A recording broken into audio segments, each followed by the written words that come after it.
सभी श्रोताओं को जय श्री सीताराम। आज भक्तमाल कथा परिचय भाग 3 हम आपको सुनाने जा रहे हैं। सबसे पहले भगवान को आसन देकर उनको बुलाना होता है। कथा प्रारंभ करने से पहले भगवान का आह्वान करते हैं कि हरिजु आय विराजिए, कथा सुनो इतिहास। तुम श्रोता भक्त माल के, तब पद रज हम दास। भक्त भक्ति भगवंत गुरु, चतुर नाम वपु एक। इनके पद वंदन किए, नासत विघ्न अनेक। श्री नावादी दास जी की महाराज की जय। श्री प्रियादास जी महाराज की जय। सब संतन की जय, सब भक्तन की जय, सब विप्रन की जय। जय जय श्री सीताराम। तो आगे हम आपको नावाजी दास जी का परिचय सुना रहे थे। उसी में आगे नावाजी दास जी के भक्तमाल के पूर्व भी भक्त महिमा संबंधी कथाओं का प्रचार अत्यंत प्राचीन काल से संस्कृत तथा अन्य भाषाओं में होता आया है तथा भक्तमाल के बाद भी अनेक भक्तमाल रचे गए, किंतु नावादास जी के भक्तमाल की जैसी प्रतिष्ठा हुई वैसा स्थान किसी ग्रंथ को प्राप्त न हो सका। इसी कारण भक्तमाल की रचना के बाद इस पर अनेक टीकाएं तथा टिप्पणियां लिखी जाने लगी। गद्यात्मक अथवा छंदोबद्ध शैली में बहुत सी टीकाएं लिखी गईं, किंतु उनमें से सन 1769 में लिखी गई श्री प्रियादास जी की टीका का सर्वाधिक प्रचार हुआ। श्री प्रियादास जी ने अपनी टीका का नाम रखा भक्त रस बोधनी। वास्तव में यह एक ऐसी टीका है जो भक्तमाल के मूल भावों तथा कथाओं को विस्तार से विवेचित करके अति सरल रूप में भक्त कथा चरित्र को प्रस्तुत करती है। श्री नावादास जी ने अपने छप्पयों में किसी छप्पे में एक भक्त का तथा किसी छप्पे में 20 भक्त का नाम स्मरण करके उनकी कथा का संकेत मात्र कर दिया था है, किंतु श्री प्रियादास जी ने उन भक्तों का चरित्र विस्तार से ही बड़ी ही सरस भाषा में प्रस्तुत किया है। उदाहरण के लिए गुजरात में नरसिंह मेहता नामक महान भक्त हुए, जिनका वर्णन श्री नावाजी ने केवल एक छप्पे संख्या में किया है, किंतु इसी छप्पे की पूरी कथा श्री प्रियादास जी ने 26 कवित्तों में बड़ी रोचक ढंग से प्रस्तुत की है। भक्तमाल के दोहे तथा छप्पयों की कुल संख्या 214 है, जिसकी टीका में प्रियादास जी ने 634 कवित्त रचे हैं। बिना प्रियादास जी की टीका के भक्तमाल का अर्थ लगाना तथा कथा का परख प्राप्त होना बड़ा कठिन है। जैसे वेद मंत्रों के निगुण अर्थों को भाष्यकार श्री कायराचार्य ने खोला है, वैसे ही भक्तमाल की कथाओं को बिना प्रियादास जी की टीका के समझना बड़ा ही दुरूह है। इससे श्री नावादास जी के हृदय अभिप्रायों को समझने में बड़ी सहायता मिलती है। यही कारण है कि संत समाज में इसका मूल भक्तमाल के समान ही आदर मान है। भक्तमाल की संरचना 26 छंदों में हुई है, तो प्रियादास जी ने उसकी टीका कवित्त छंदों से की है। इसका रहस्य बताते हुए श्री प्रियादास जी कहते हैं कि एक बार मैं महाप्रभु श्री कृष्ण चैतन्य जी एवं अपने गुरुदेव श्री मनोहर दास जी के श्री चरणों का अपने हृदय में ध्यान कर रहा था तथा मुख से नाम संकीर्तन कर रहा था। उसी समय श्री नावादास जी ने मुझे आज्ञा दी कि श्री भक्तमाल की विस्तार पूर्वक टीका करके मुझे सुनाइए। वह टीका कवित्त नामक छंद में हो, क्योंकि यह छंद अत्यंत प्रिय लगता है, जिससे यह भक्तमाल की टीका संपूर्ण संसार में प्रसिद्ध हो जाए। इतना कहकर नाभा जी ने अपनी वाणी को विराम दिया। तब मैंने उनसे कहा, प्रभु, मैं अपनी बुद्धि की सीमा को भली भांति जानता हूँ, तथापि मुझे विश्वास है कि मेरे हृदय में प्रविष्ट होकर कृपा करके आप इसे पूरा करा देंगे। उपयुक्त घटना का वर्णन प्रियादास जी ने अपनी टीका में किया है। श्री प्रियादास जी का विशेष वर्णन प्राप्त नहीं हो पाता है।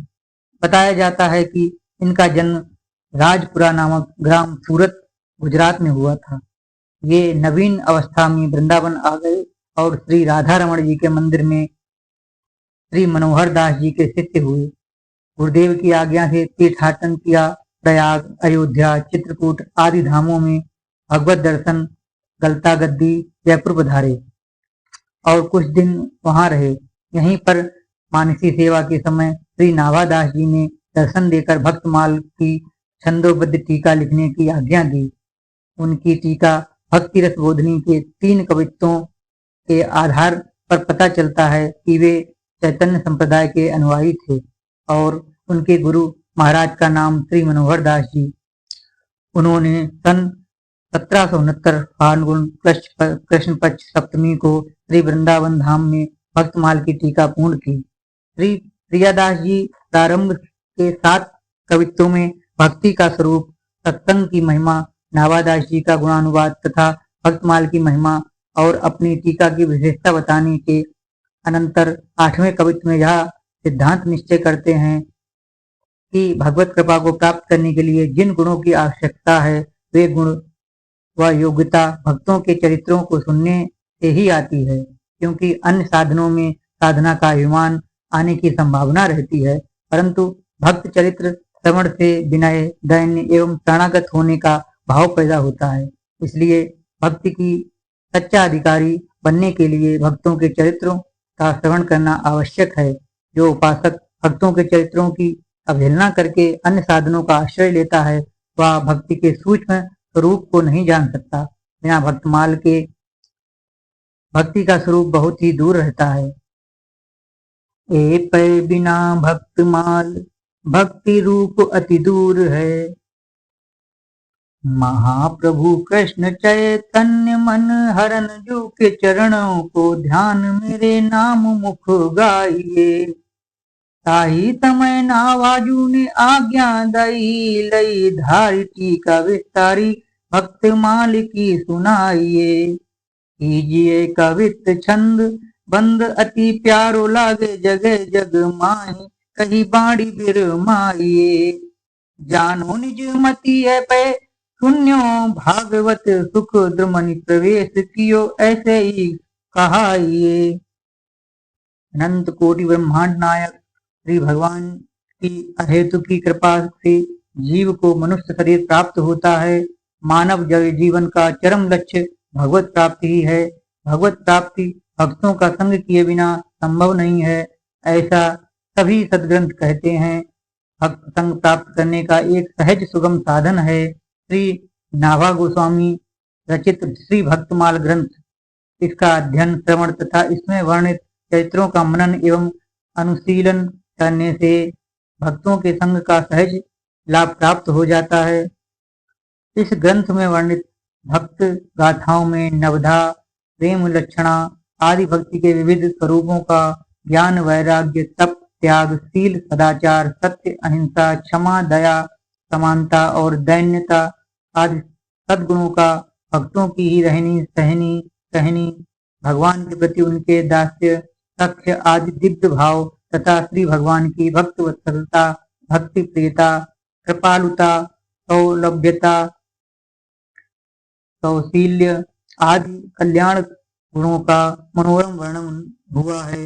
महापुरुषों के जीवन का अध्ययन करने से मनुष्य को अपनी भूलों का बोध होता है एवं भवावटी से निकलकर वास्तविक सुख को प्राप्त करने की प्रेरणा मिलती है। उनके चरित्रों को हृदयंगम करने से मनुष्य की विषय वासना, दुष्कर्म प्रवृत्ति, अन्याय से अर्थोपार्जन की वृत्ति आदि समस्त दोष जड़ मूल से नष्ट हो जाते हैं। वे सभी लाभ भक्तमाल ग्रंथ के अध्ययन से प्राप्त होते हैं। तथापि इस ग्रंथ की वशिष्ठ देन है अहंकार का नाश अर्थात दैन्य की उपलब्धि।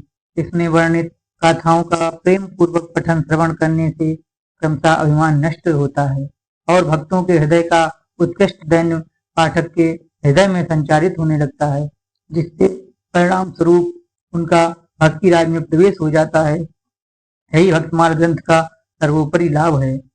वेद पुराण आदि ग्रंथों में भक्त चरित्र का प्रचुर वर्णन होता है। प्रेमी, साधु, संत, महात्मा, भागवत, वैष्णव, सज्जन, योगी, ज्ञानी, मुक्त, सिद्ध, अतीत, मुमुक्ष आदि नामों से सर्वत्र भक्त का ही वर्णन किया गया है। इन पृथक पृथक नामों से जो लक्षण हमारे आर्थ ग्रंथों में वर्णित हैं वे भक्त के ही लक्षण हैं। ये लक्षण जिस महापुरुष के जीवन में प्रत्यक्ष हों वह भक्त रूप में मान्य है। वैदिक पामांग में विश्वामित्र, याज्ञवल्क्य, कौनकादि ऋषियों के जो वर्णन प्राप्त हैं वे भक्त चरित्र ही हैं। इसलिए भक्तमाल ग्रंथ के पूर्वार्ध में इन वैदिक पौराणिक ऋषियों का स्मरण किया गया है। भक्तमाल की रचना के पूर्व सभी साधक वेदादि ग्रंथों के भक्त चरित्रों को हृदयंगम करते थे। प्राचीन काल में मनुष्य की मेधा शक्ति, संस्कार, जीवन शैली, वातावरण आदि परिष्कृत और पवित्र होते थे, तथा वे इन 8 ग्रंथों से भक्त चरित्र का परिशीलन कर परमार्थ साधन में उन्नति कर लेते थे। जैसे जैसे कली का प्रभाव बढ़ता गया, हमारे संस्कार, वातावरण आदि दूषित होते गए। ऐसी स्थिति में अपौर से, वेदों से अथवा ऋषि प्रणीत संस्कृत ग्रंथों से भक्त चरित्र को ग्रहण कर पाना क्रमशः कठिन होता गया। करुणावरणालय श्री भगवान ने ऐसे ही समय में नाभाजी को धराधाम पर भेजा। श्री सीताराम जी की निज सखियां ही उनकी आज्ञा से विश्व कल्याण के लिए श्री अग्रदेवाचार्य जी एवं उनके शिष्य श्री नाभादास जी के रूप में धरती पर प्रकट हुई, ऐसा माना गया है। अग्रदास नाभादी सखिए सबे राम सीता की। वेद पुराण आदि ग्रंथों में वर्णित भक्त चरित्र इस प्रकार हैं जैसे दुग्ध में घृत। जब उस घृत को विधि विशेष से पृथक निकाल लिया जाता है तो वह सर्वजन ग्रास हो गया जाता है। इसी प्रकार गोस्वामी श्री नाभादास जी ने प्राचीन 8 ग्रंथों से भक्त चरित्र रूपी घृत को पृथक कर उसका प्राकृत भाषा में वर्णन किया, जिससे वह सबके लिए सुलभ हो गया। श्री नाभादास जी की प्रशंसा में कहा गया है, बार बार पद बंदो श्री नाभा आभाएन, जिन काड़ियो गावा वेद को भक्त माल रस देन। श्री नाभादास जी ने वेदों से उसकी गावा सार भाग को निकाल कर सर्वजन हिताय भक्तमाल ग्रंथ की रचना की। भक्तमाल के प्रारंभ में ग्रंथ रचना का उद्देश्य एवं विषय वस्तु आदि का वर्णन इस प्रकार किया गया है। संतन निर्णय कियो मति श्रुति पुराण इतिहास, भजवे को द्वै सुघर कहे हरि कहे हरिदास। श्री गुरु अग्रदेव आज्ञा दई भक्तन को जस गाओ, भव सागर के तरन को नाहिन और पाओ। वेद पुराण इतिहास आदि ग्रंथों का अवलोकन कर संतों ने एक स्वर में यह निर्णय दिया कि मुमुक्ष जीव को श्री भगवान एवं उनके भक्तों का ही भजन करना चाहिए। भगवान के अनंत गुण, लीला एवं महिमा का यथासंभव वर्णन वाल्मीकि जी व्यासादि ऋषियों ने किया ही है। अब उनके भक्तों के मंगलमय चरित्रों का पुष्कल वर्णन किया जाए। यह विचार कर श्री अग्रदेवाचार्य जी ने अपने शिष्य श्री नारायण दास जी नाभाजी को भक्तों का यशोगान करने की आज्ञा प्रदान की, क्योंकि भक्तों का आश्रय लिए बिना इस भव सागर से पार जाने का और कोई उपाय नहीं है। गुरुदेव जी की आज्ञा श्रवण कर नाभाजी ने हाथ जोड़कर उनसे प्रार्थना की। बोल्यो कर जोरिया को पावत ना और छोरे, गाऊं राम कृष्ण नहीं पाऊं भक्ति दाव को। कही समुझाई बोई हृदय आई कहे सब, जिन्हें लय दिखाए दही सागर में नाव को। श्री नाभादास जी कहते हैं, गुरुदेव मैं भक्तों का चरित्र कैसे वर्णन कर सकूंगा। श्री राम कृष्ण आदि अवतारों की लीला का गान करना कदाचित सुगम है, किंतु संतों के अपार भाव रहस्यों को समझना कठिन है। तब श्री अग्रदेवाचार्य जी ने उन्हें आशीर्वाद दिया कि जिस भक्त का तुम स्मरण करोगे वे स्वयं तुम्हारे हृदय में आकर अपने स्वरूप को कह देंगे। श्री गुरुदेव से यह अमोघ आशीर्वाद प्राप्त कर श्री नाभादास जी भक्तमाल के प्रणयन में प्रवृत्त हुए। जिस प्रकार श्रीमद् भागवत महर्षि वेद व्यास की समाधि भाषा है, उसी प्रकार भक्तमाल को नाभाजी की समाधि वाणी माना जाता है। इसलिए सभी धर्म संप्रदायों के अनुयायी विद्वानों ने यह स्वीकार किया कि इस ग्रंथ में किया गया भक्त गाथाओं का वर्णन सर्वथा यथार्थ है। इसमें किसी प्रकार के पूर्वाग्रह अथवा पक्षपात का कोई स्थान नहीं है। श्री नाभादास जी के समय ही रसिक संत श्री ध्रुवदास जी ने कहा है, भक्त नारायण भक्त सब धरे ही है दृढ़ प्रीत, वरनी आछी भांति सो जैसी जाकी रीत। भक्तमाल के मूर्धन टीकाकार श्री प्रियादास जी के शब्दों में जाको जो स्वरूप सो अपन लय दिखाए दियो, यो कवित पट मिहि मध्य लाल है। भक्तमाल का मूलभूत सिद्धांत भक्त परत्व है। यद्यपि भक्त और भगवान में कोई भेद नहीं, तथापि भगवान सदा भक्त के अधीन ही रहते हैं। अतएव श्री नावादास जी ने भक्त परतत्व के सिद्धांत को हृदय में रखकर ग्रंथ का प्रणयन किया। भक्तमाल का यह प्रथम मंगलाचरण दोहा उसका बीज माना जाता है। भक्त भक्ति भगवंत गुरु चतुर नाम वपु एक, इनके पद वंदन किए नासत विघ्न अनेक।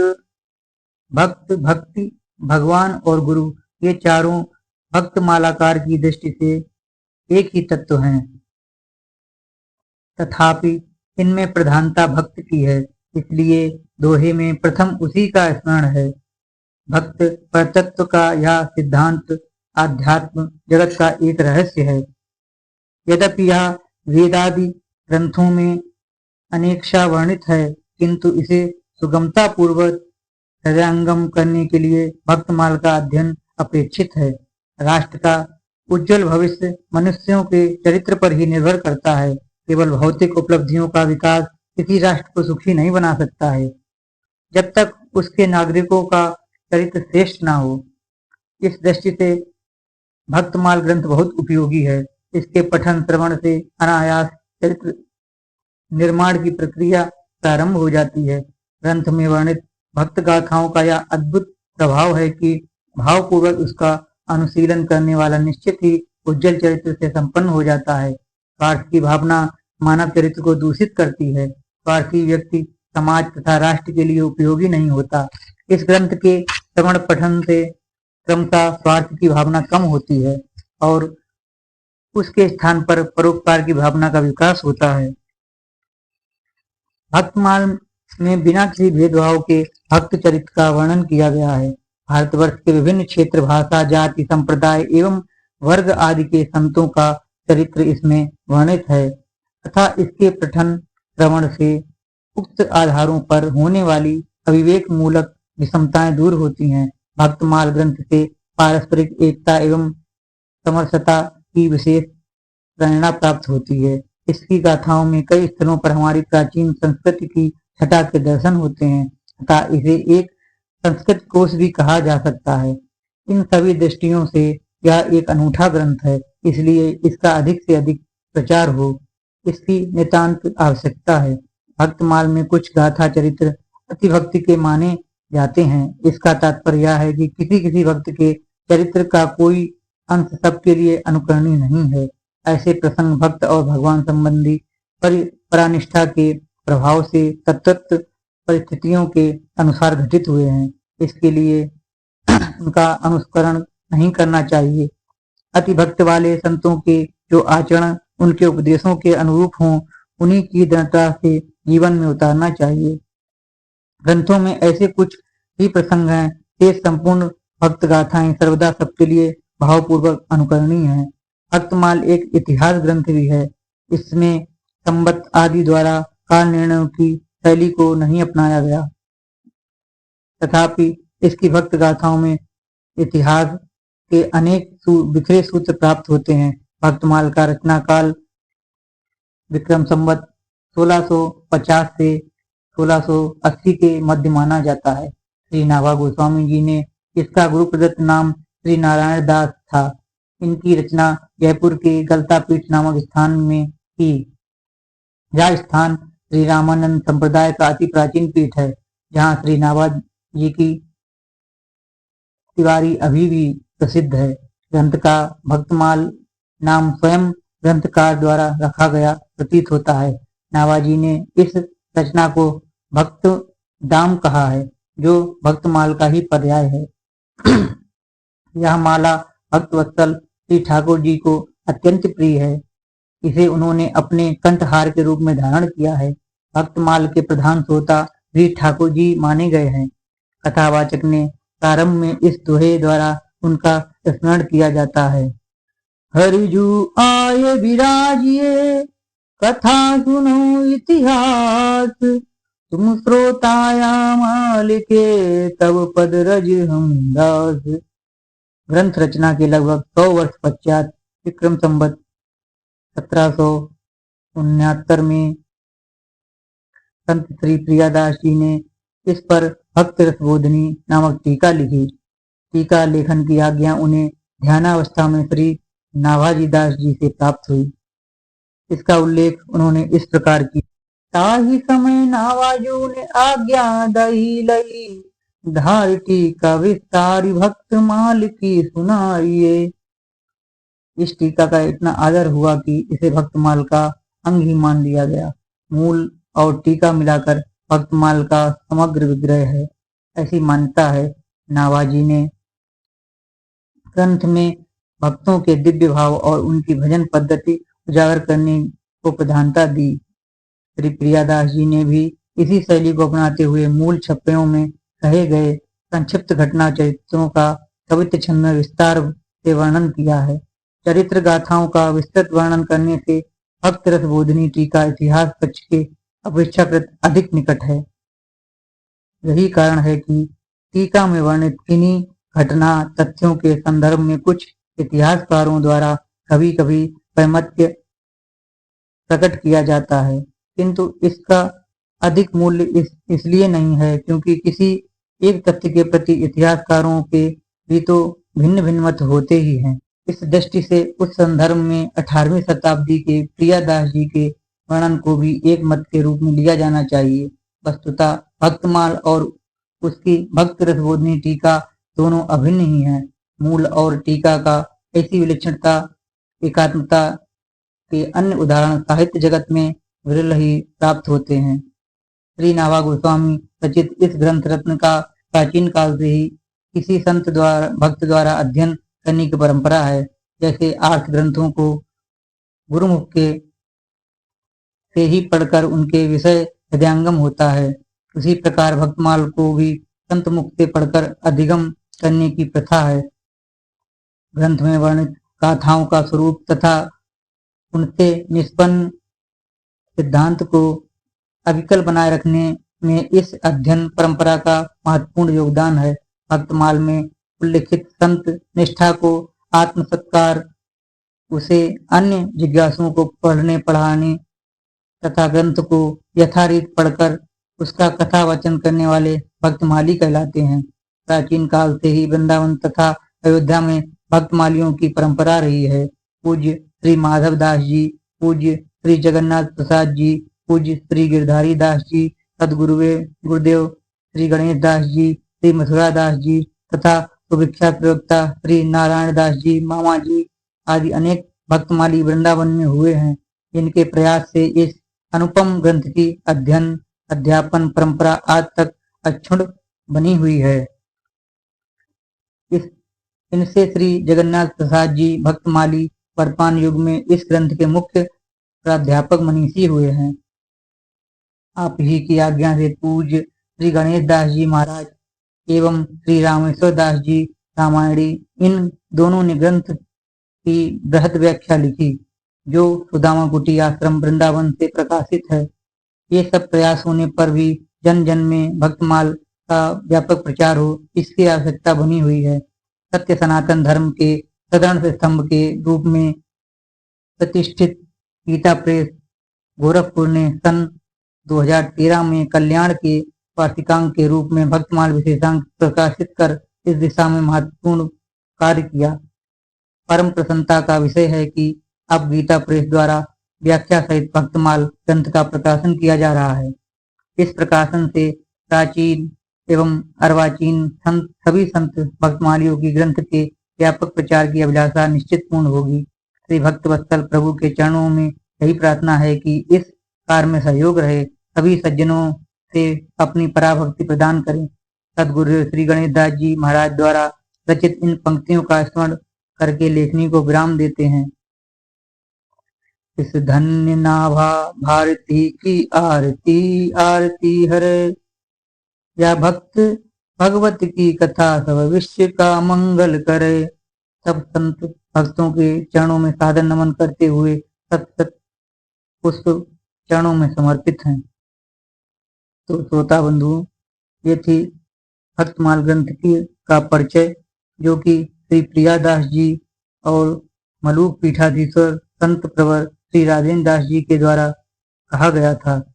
आगे की कथा हम आपको अगले भाग से सुनाएंगे। तब तक के लिए जय श्री सीताराम। सभी संतों की जय हो, सभी विप्रों की जय हो, सभी भक्तों की जय हो। जय जय श्री सीताराम। हर हर महादेव। और आगे की कथा आपको अगले भाग में मिलेगी। आगे की कथा जो कि भक्तों द्वारा भगवान से प्रार्थना की गई है, उसकी है, वो हम आपको अगले भाग में सुनाएंगे।